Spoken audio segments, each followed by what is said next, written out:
Amtrak Southwest Chief serves as a gateway to the west. Running 2,265 miles from Chicago, Illinois to Los Angeles, California, this train follows the route of the famous Santa Fe Super Chief. The route of the Southwest Chief is historic, dating all the way back to 1937 when Santa Fe ran the original Chief on a sub-40-hour schedule between Los Angeles and Chicago. The modern Chief is charted at 42 hours and 10 minutes, and even though the route has had some altercations, trains still run through cities like Galesburg, Fort Madison, Kansas City, La Junta, Albuquerque, and Flagstaff on its route.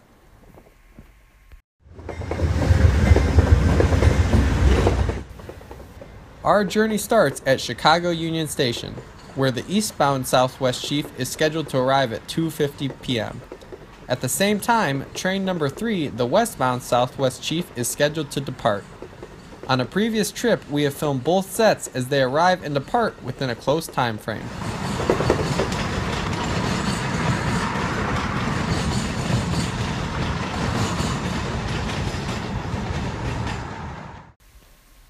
Our train departed Union Station right on time at 2:50 p.m.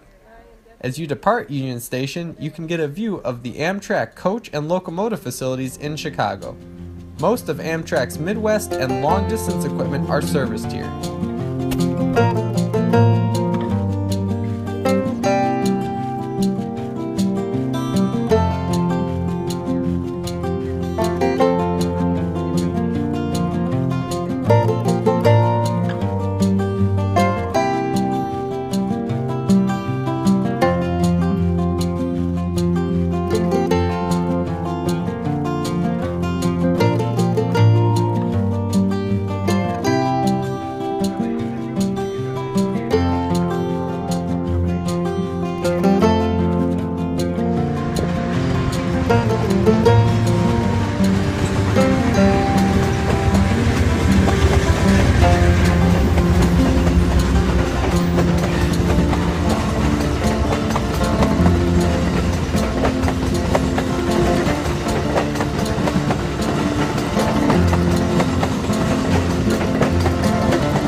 The first leg of the Southwest Chief's journey takes place on the former Chicago, Burlington, and Quincy mainline. This mainline is triple-tracked and is one of the busiest metro and freight corridors in Chicago. Here we are passing BNSF's Cicero Yard, where we see some of the motive power set up for westbound runs on various BNSF freight trains.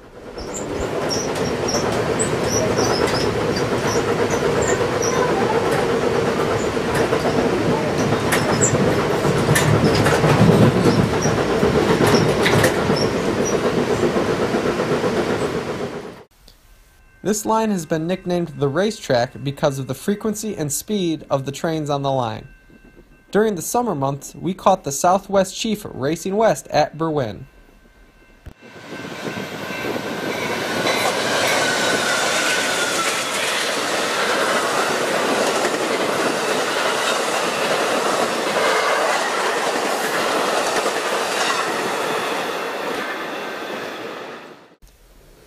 As the sun sets on our train, we continue to race west across Missouri.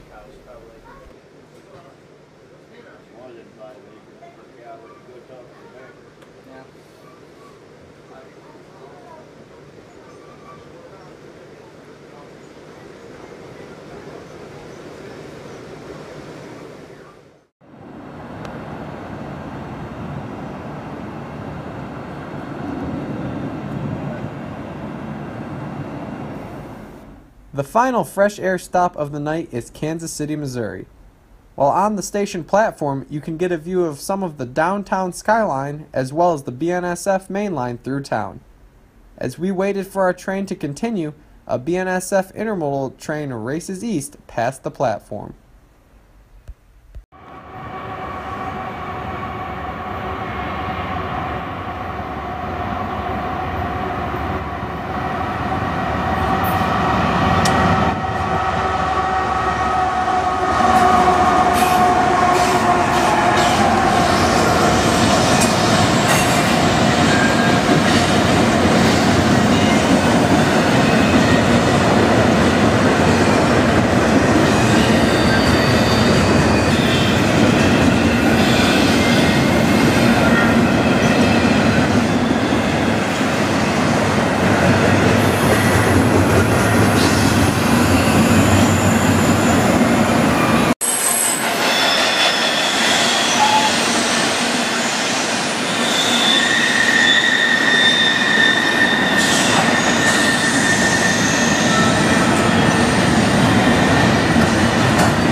The following morning, we were treated to a nice sunrise from the Sightseer lounge car and the dining car.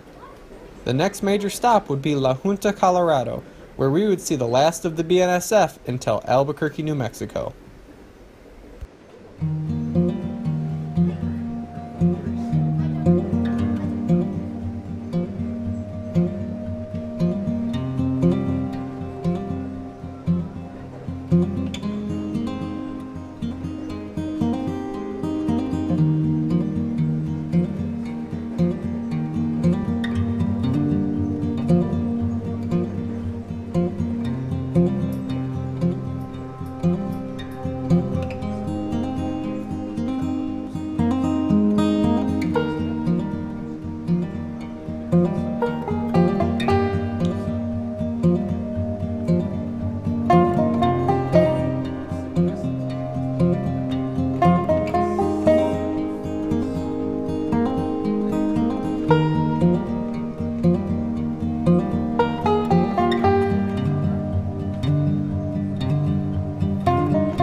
As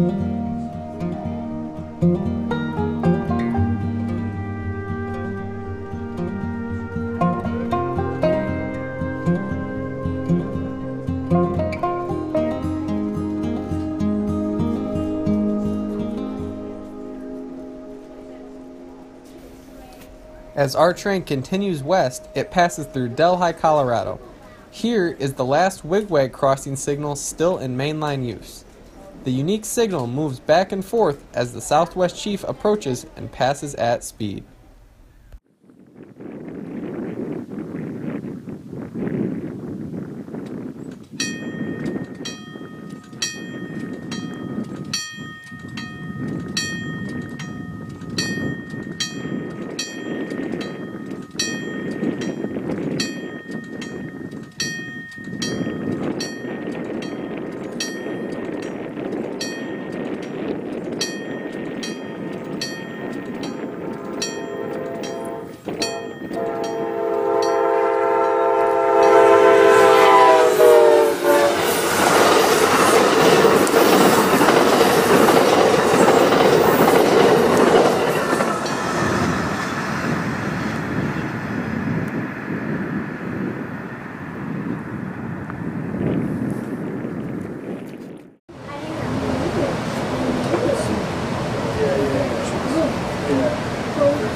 I'm Hannah.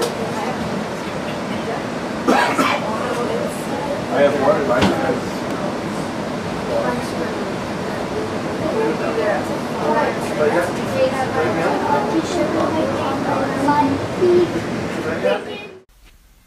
In Trinidad, Colorado, the Chief passes through the old Santa Fe yard.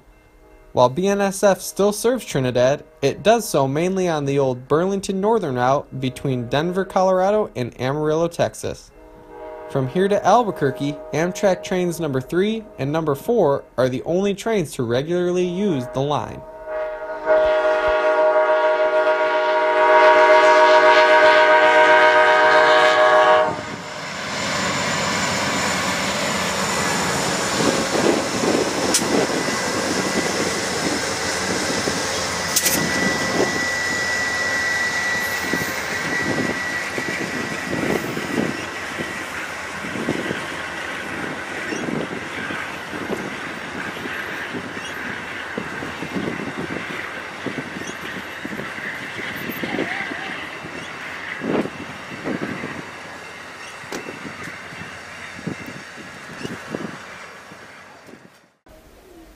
South of Trinidad is the famous Raton Pass.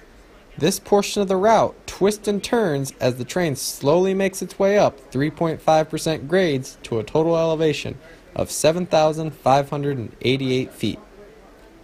This is the highest point on the Santa Fe, and once we are through the tunnel at the summit, the train descends its way down to its next stop of Raton, New Mexico. While on the pass, we will pass by the famous Dick Wooten Ranch and see other historic settlements.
At Raton, New Mexico, the train stops at a Spanish mission-style station constructed in 1902. The station does not have a ticket agent, however a caretaker will open the station for passengers in advance of the train's arrival.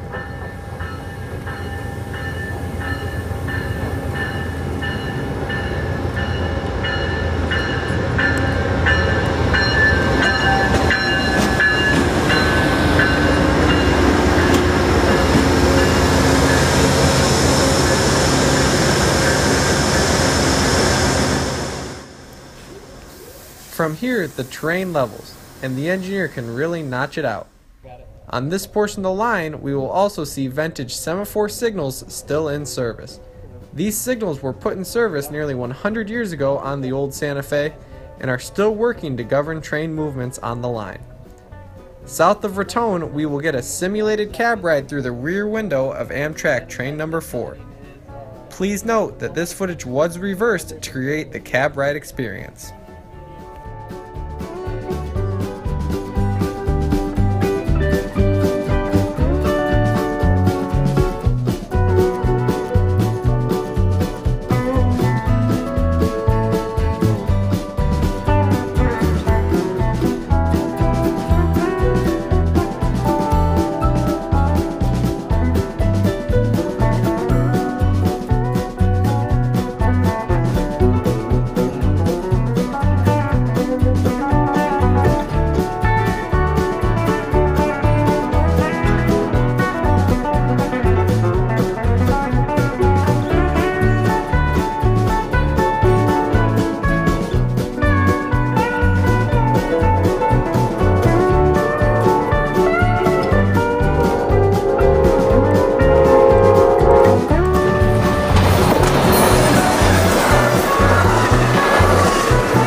As we clear the semaphores at WSS Levee, we can see Wagon Mound for the first time.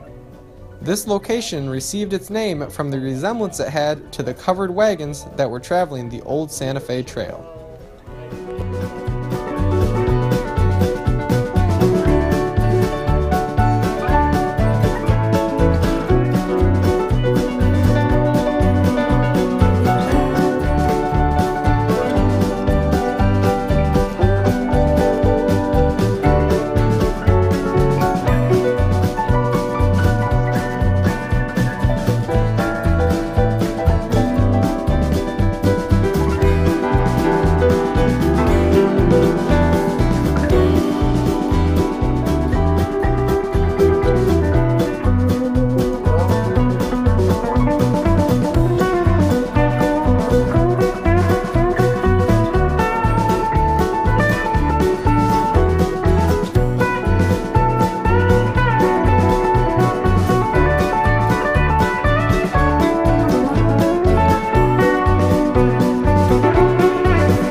The Santa Fe mainline follows portions of the old Santa Fe Trail along much of its route.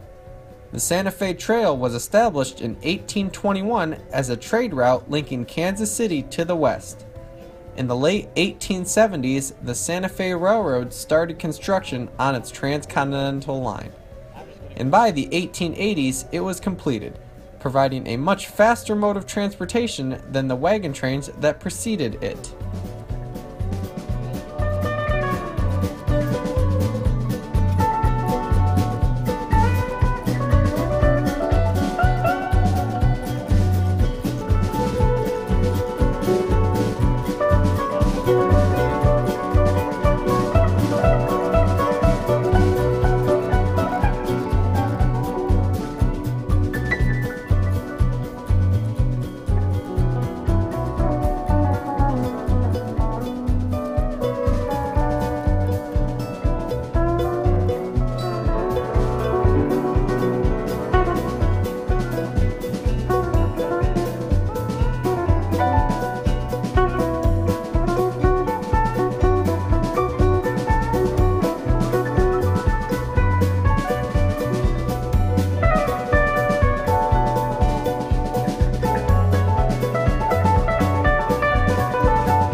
Chapelle, New Mexico, we get to see another set of Semaphore Signals, this time at WSS Chapelle.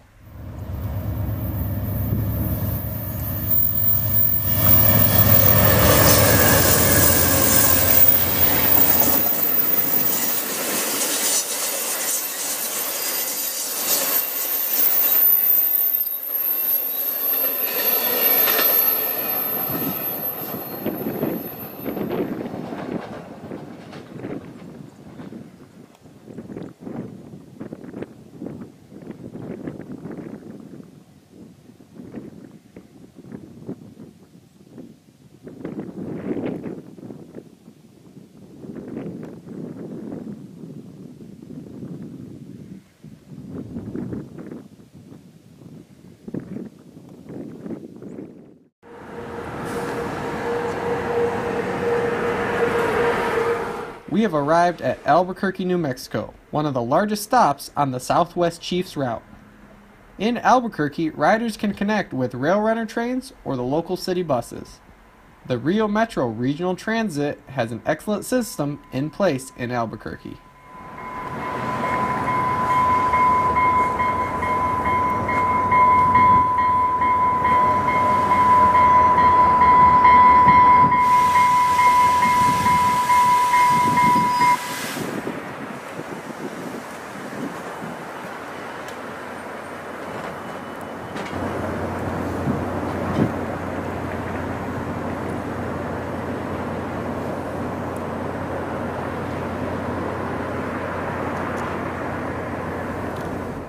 Here, one of the evening commuter trains is picking up riders to head north towards Santa Fe, New Mexico.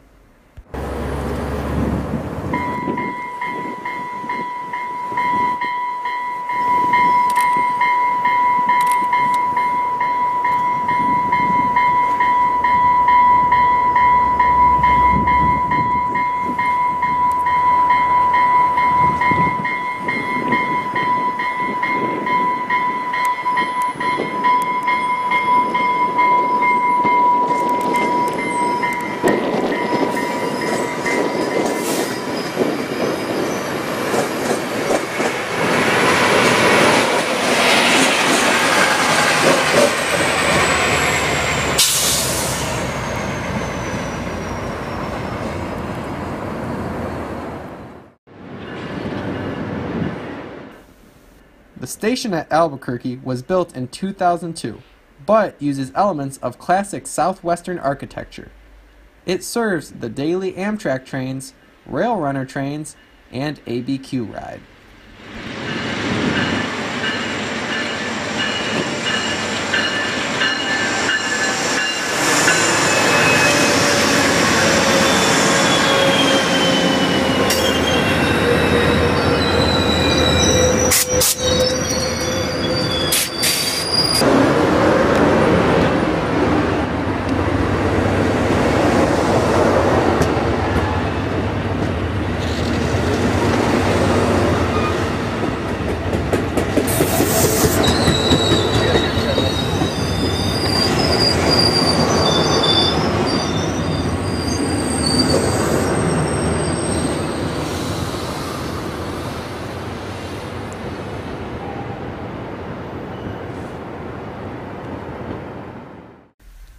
From Albuquerque, you have easy access to watch the BNSF trains on the Southern Transcontinental Route as well as the New Mexico Rail Runner.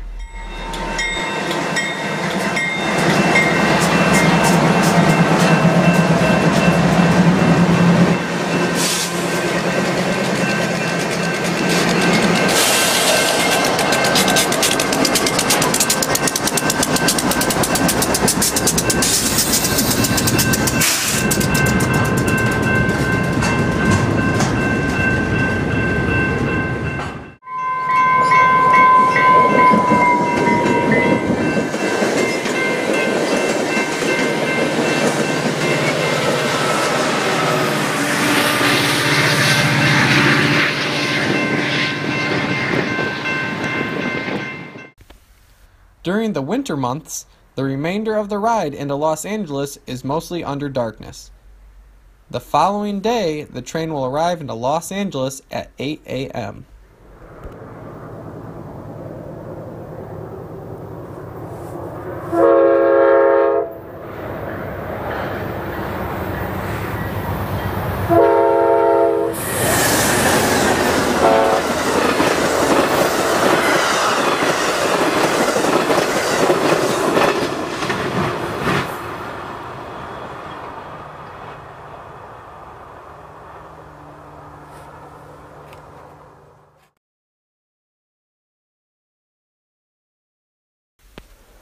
Once in Los Angeles, riders can connect with other Amtrak trains like the Coast Starlight between LA and Seattle or Amtrak's Pacific Surfliner service.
The Southwest Chief is a route with a storied history, and if given the chance, it is well worth the ride along the old Santa Fe. Thank you for watching. If you liked this video, do not forget to subscribe for future rail fanning productions.